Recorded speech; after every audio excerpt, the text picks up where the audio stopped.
Bendiciones mis hermanos, una vez más compartiendo con cada uno de ustedes. Para mí es una bendición, es un privilegio estar compartiendo. Ciertamente el gozo de Dios te invada y te inunde en el nombre poderoso de Jesús. Disfruta lo que Dios tiene para ti en este día, en esta semana. Esto apenas empieza. ¿Alguna vez te has sentido abrumado por tus emociones? Quizás un día estás lleno de alegría y al siguiente día estás todo triste. No es bipolaridad, es las emociones. Que seas emocional no significa que eres bipolar. ¿Qué hacemos con esas emociones? ¿Nos controlan? ¿Qué papel juegan estas emociones con nosotros? Bueno, hoy vamos a descubrir literalmente qué papel juegan nuestras emociones en nuestras vidas. Hoy tú vas a aprender a cómo manejarla de una manera saludable y lo más importante de esto es que vas a aprender qué nos enseña la palabra de Dios sobre esto. Si quieres saber más de esto, quédate hasta el final del video porque estaremos compartiendo las claves fundamentales y prácticas para vivir un equilibrio emocional en tu vida. Aquí estamos nuevamente con la psicóloga Virginia Peralta desde la República Dominicana. Dios te bendiga, doctora. ¿Cómo estás? Amén. Dios te bendiga más, Christopher. Me alegro. Estamos contentos y gozosos de estar acá con usted una vez más. ¿Cuál es el tema de hoy? Amén. Hoy estaremos hablando de las emociones. Yo creo que ese es un tema que anda mucho por ahí, que ha sido muy popular, pero te digo más, no es solamente popular, es necesario. Y eso lo estaremos aprendiendo hoy en este podcast. Exacto. Entonces, la pregunta mía es, ¿las emociones son amigas o son enemigas? Te digo que son amigas y son enemigas. Ahora bien, te cuento por qué.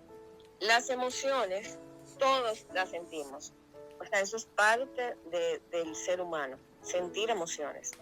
No hay emociones buenas y no hay emociones malas. O sea, no podemos decir, clasificar, bueno, el amor, la alegría y la paz, esos son emociones buenas. Pero las malas, la tristeza y el enojo, no. Ninguna es mala, porque todas vienen de manera natural. Sino lo que sería mal o lo que produce un mal fruto es lo que hagamos con cada una de ellas. Y eso también lo vamos a aprender hoy. ¿Qué podemos hacer cuando en nosotros emergen emociones que nos pueden llevar a cometer actos que no son tan positivos como se ha de esperar? Doctora, ¿las emociones son pecado o no son pecado?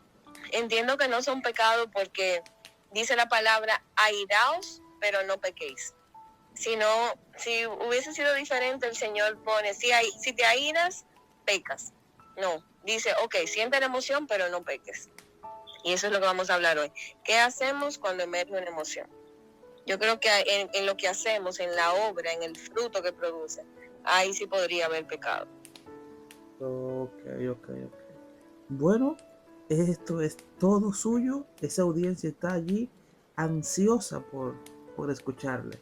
Bien, bueno, como les decía al inicio, las emociones es algo que todos podemos experimentar. Y verdaderamente, dependiendo, la sociedad influye mucho y la cultura en cómo vivirlas. Hay sociedades donde se limita mucho el sentir tristeza. Hay otras que no, hay otras que hacen culto a la tristeza. Por ejemplo, en países latinoamericanos, de hecho, incluso llama mucho la atención, en los entierros se contratan personas para que vayan y lloren al muerto. Y eso habla mucho de la permisividad de la emoción. Sin embargo, tal vez en otros países más fríos no es bien visto que una persona ni siquiera llore cuando alguien parta, sino que tiene que mantener, vamos a decir, una postura. Entonces, verdaderamente es algo muy cultural, que quiere decir que la emoción, aunque surja, todos no surgen, es moldeada por la cultura. Entonces, ¿qué ha pasado? Que como las culturas han moldeado las emociones, hoy en día estamos siendo víctimas de eso, de emociones que han sido moldeadas de la manera incorrecta. Y de hecho hoy en día se está haciendo una campaña mundial para que esas emociones sean acogidas, para que las personas tengan todavía un mayor acceso a ellas, para que no las repriman, sino que le puedan dar libertad y canalizarlas de manera positiva. Y de eso vamos a hablar un poquito. Entonces, bueno, empiezo diciendo que vamos a decir que esas emociones primarias son la alegría, el enojo. Hablamos en algún momento también de la ansiedad. Podemos hablar de la paz, de la armonía que podamos sentir dentro de nosotros. Tenemos también el miedo, el temor, es una emoción muy importante. Y decir que cada una de esas emociones tiene una función especial en el cuerpo. O sea, la función de la emoción es algo muy primario, es protegernos. Por ejemplo, cuando sentimos temor, es una manera de que hay un peligro, o sea, nos advierte el cerebro de que hay un peligro alrededor, y el temor nos evita de correr hacia el peligro. Por ejemplo, el asco es una emoción que nos permite de evitar que nos envenenemos. Por ejemplo, si hay algo que huele muy mal y está vencido, está rancio, esa emoción de asco va a hacer que yo no lo quiera ingerir. Por lo tanto, estoy salvando mi cuerpo de ingerir algo que me pueda hacer daño o me pueda envenenar. Entonces, esa es la primera función de la emoción. La emoción siempre tiene una función en el cuerpo. Pero ¿qué pasa? Que como somos seres humanos, el Señor nos hizo perfectos, pero en nuestra caída fuimos dándole a todo aquello que el Señor nos dio, fuimos dándole como que otro sentido. Y ahí quiero hablar un poquito, para poner el ejemplo, es del miedo. De repente el miedo, como yo decía, nos evita el peligro. Sin embargo, llega un momento que como hombre caído que somos, el miedo lo hacemos en nuestra mente, incluso de situaciones que no son reales o de situaciones que no han pasado. Entonces, cuando viene eso, ahí viene la ansiedad, y hoy en día yo diría que esa es la gripe del momento, y es la depresión y la ansiedad. Y ahí vamos a hablar un poquito de cómo la emoción de la tristeza está tan relacionada a la depresión, y la emoción del miedo, del susto, está tan relacionada a la ansiedad, a cuando nos anticipamos. Genial, genial, de verdad que esto cada vez más nos da más comezón de escuchar, y bueno, le seguimos escuchando. Bien, tú decías si sentir las emociones es pecado. Y como te decía, o sea, las emociones están en nosotros, y ahí te lanzo una pregunta a ti que más adelante quisiera que respondieras, si tienes la respuesta, o tal vez que me ayudes a investigarlo más porque no lo he estudiado. Y es, nosotros somos cuerpo, alma y espíritu. Las emociones, ¿dónde moran? ¿En el cuerpo, en el alma o en el espíritu? Yo me voy a aventurar, no sé si tienes la respuesta, yo me aventuro a decir que en el alma. ¿Qué tú dices? Yo creo que en el alma, el asiento de las emociones. Y me gustaría también que la audiencia lo ponga, independientemente de que tengan la respuesta o no. Me gustaría que en la caja de comentarios pongan dónde creen que mora, pero me parece en el alma. Y verdaderamente, entonces quiere decir que si las emociones moran en el alma, es porque Dios nos hizo con emociones. Dios necesitaba que tuviéramos emociones. ¿Por qué? Porque hablábamos en otro podcast de la empatía. Si yo no siento la emoción del amor, de la ternura, del miedo, de la tristeza, no puedo tener empatía, porque si tu mal no me causa tristeza, no puedo ser empática contigo. Entonces son necesarias primero por esa función primaria de salvaguardar nuestro cuerpo y nuestra vida, pero también esa función secundaria de vivir en sociedad, de cuidar por el otro en la sociedad. Entonces las emociones debemos de acogerlas. Hoy en día, como te decía, hay campañas incluso en las escuelas de dar apertura a las emociones, sobre todo en países latinoamericanos, que hay tanto machismo, donde al hombre desde pequeñito se le dice: los hombres no lloran, reprime tu enojo, reprime tu dolor, las mujeres tienen que estar calladas, las mujeres no le responden al hombre, y todo eso se reprime. Entonces en la mujer puede haber un enojo reprimido por dentro, porque se reprimió desde pequeñita. Y en el hombre está el hombre que no le gusta sentirse vulnerable ante los ojos de los demás y no llora ante los ojos de los demás. Entonces, ¿qué está pasando? Que cuando esos niños que fueron reprimidos crecieron, de repente se dio que hay maltrato y hay violencia intrafamiliar. Porque en mi casa hay un esposo que cuando se siente mal, como no sabe expresar su dolor en triste, lo expresa a través del enojo. Y hay una mujer que tal vez ese enojo que lleva adentro, como no lo sabe expresar a través del enojo, lo expresa a través del llanto y de la tristeza. Por eso debemos de ser educados en las emociones. Ese es nuestro deber. O sea, de hecho, esa es una de mis, como de mi norte, como psicóloga clínica. Yo quiero trabajar con el pueblo, sobre todo con el pueblo de Dios, para que como que pueda dar albergue a esas emociones y en sus familias educar en función a eso, permitiendo que las emociones salgan a flote y a la vez regularlas. Una de las cosas que decíamos al inicio era, ¿hay malas y hay buenas? No, todas las emociones son bienvenidas. Ahora bien, lo que hagamos con las emociones, porque yo me enoje, no puedo salir a pegarle a nadie. El enojo, por eso se dice, respira, cuenta hasta 10, trata de hacer alguna actividad que te disipe, camina, enciérrate en tu cuarto y escucha una música que te agrade.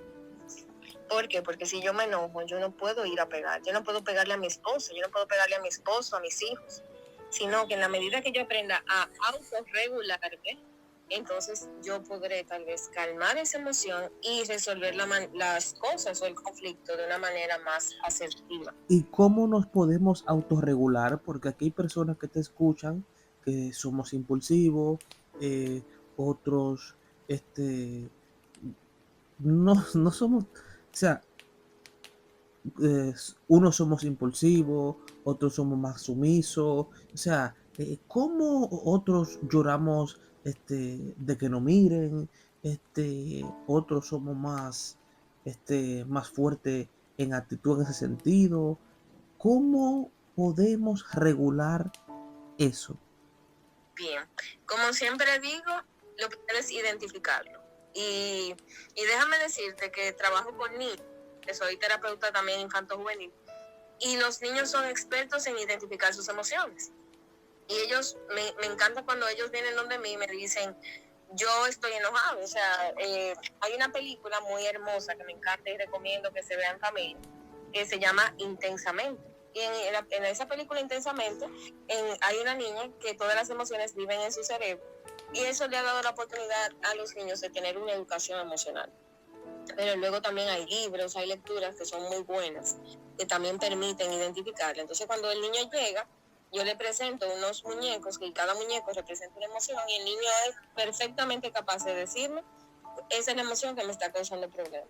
Y no fallan. El niño que tiene ansiedad me muestra el peluche, vamos a decir, del miedo. El niño que siente, por ejemplo, tristeza, me enseña el peluche azul, que es el de la tristeza. Otra emoción, el enojo, está representada por un peluche rojo. Inmediatamente ese niño, que ya tal vez sus padres, cuando recogí el historial clínico, me ha dicho, no, mira, él es impulsivo, me llamaron del colegio porque le pegó a fulano. El niño no sabe que me han contado su historial. De repente él llega y él me dice que el peluche de él es el rojo, porque precisamente ellos identifican. Entonces, si los niños de ahora están identificando, es nuestro deber como adultos identificar en nosotros mismos cuál es la emoción que predomina. Entonces, una vez identificada, ya yo sé que si yo tengo identificada muy bien que es el enojo, no voy a trabajar la ansiedad ni el miedo, aunque a veces una van de la mano de la otra, sino que en la medida que yo manejo mi enojo, pues yo voy a ver que yo voy a tener menos ansiedad, menos temor, menos angustia y menos anticipación al futuro. Entonces, por ejemplo, el enojo va muy de la mano, igual que el temor, con las respiraciones. O sea, hay estudios que han demostrado que respirar como se debe, inhalando aire y luego expulsándolo, calma mucho lo que es nuestro sistema nervioso. Entonces, practicarla, aunque uno, el que no está acostumbrado se puede sentir un poco tonto incluso, respirando, pero invito a que lo intenten, que se vayan a un lugar tranquilo y en la medida que toman aire, pues el cerebro se oxigena, entonces el cerebro manda señal a todo el cuerpo para que se vaya relajando. Hay dos sistemas que tenemos, hay un sistema que se llama simpático y el otro se llama parasimpático. El simpático es aquel que recibe todas las alertas de que hay algo que no anda bien. Entonces por eso el corazón nos palpita, las manos nos sudan, si me enojo me duele la cabeza, me pongo roja, la cara se me pone roja, las orejas se me ponen calientes. Entonces ese es el trabajo del sistema simpático. Pero cuando viene entonces y respiro y escucho un consejo de alguien, una caricia, alguien que intenta como calmarme, el parasimpático entra en juego, entonces comienza a calmar y mi corazón se desacelera, las pulsaciones bajan, empiezo ya a volver a mi color natural, el calor del cuerpo se marcha. Es decir, que a través de la respiración se logra mucho en lo que es el sistema nervioso. Así que les invito a practicar la respiración. Perfecto. Y una preguntita, ¿cuál es el problema de no manejar las emociones? ¿Y cuáles son las consecuencias de no manejar las emociones? Para finalizar, me gustaría tener esta información porque sé que hay muchas personas que nos están escuchando que necesitan saber esta información. Bien, me voy primero con las consecuencias de no manejar las emociones. ¿Por qué me voy primero con eso? Porque quiero hacer énfasis en la problemática actual. ¿Qué estamos viendo? Estamos viendo mucha agresividad en el medio. Vemos personas incluso que por no regular sus emociones han quitado la vida a personas.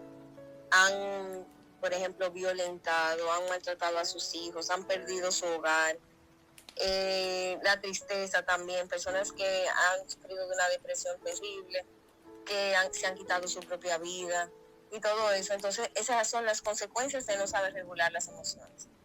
Entonces, ¿cómo regularlas? Muchas veces hay personas que se les hace súper fácil escuchar un podcast, leer un libro y llevar a cabo pasos según las recomendaciones que hacen, ¿verdad?, los expertos. Pero hay personas que no se les hace tan fácil. Entonces, ahí yo recomiendo que busquen la ayuda de un experto. Nosotros que estamos en un ámbito cristiano, también tenemos los pastores o ministerios, por ejemplo, de consejería, que tal vez puedan acercarse si se sienten en la confianza, si se sienten cómodos, hacerlo. Pero la cosa está en no transitarlos solos. Solos no podemos transitar las emociones. Luego las emociones pasa algo con ellas, que a veces están todas mezcladas. Entonces ya yo no sé si yo lo que tengo es enojo, miedo, ansiedad, qué es lo que me está pasando, me siento rarísima, o si yo estoy triste. Entonces, como están todas mezcladas, uno hace como una especie de introspección, de insight, y yo digo, ok, déjame ver, ¿qué es lo que me está pasando? Alguien me dijo algo negativo. ¿Eso me enojó o me hizo sentir triste? Bueno, no, verdaderamente me dio tristeza. Y cuando yo me siento triste, ¿qué le pasa a mi cuerpo? Bueno, cuando me siento triste, yo me siento como rara, en el corazón me da como una angustia, no sé, y siento ganas de llorar. Y de repente empiezo a llorar, y de repente el llorar me ayuda a liberar esa emoción. Entonces, es bueno que estemos siempre en observación de qué está pasando en nuestro cuerpo para poder identificar la emoción. ¡Qué bendición! Dios nos dio las emociones para enriquecer nuestras vidas, no para que ellas nos dominen. Si Amén. ustedes y nosotros aprendemos a dominar las emociones, vamos a vivir en paz, vamos a vivir en amor, vamos a vivir en el propósito que Dios ha determinado para cada uno de nosotros. Así que, ¿qué emoción necesitamos entregar hoy a Dios? Te invito que me lo dejes en los comentarios. Y si este mensaje te ayudó, compártelo con alguien que lo esté necesitando. No olvides suscribirte para más contenido como este y recuerda, tus emociones no te definen. Lo que haces con ellas, sí. Nos vemos en el próximo video. Dios te bendiga y Dios te guarde.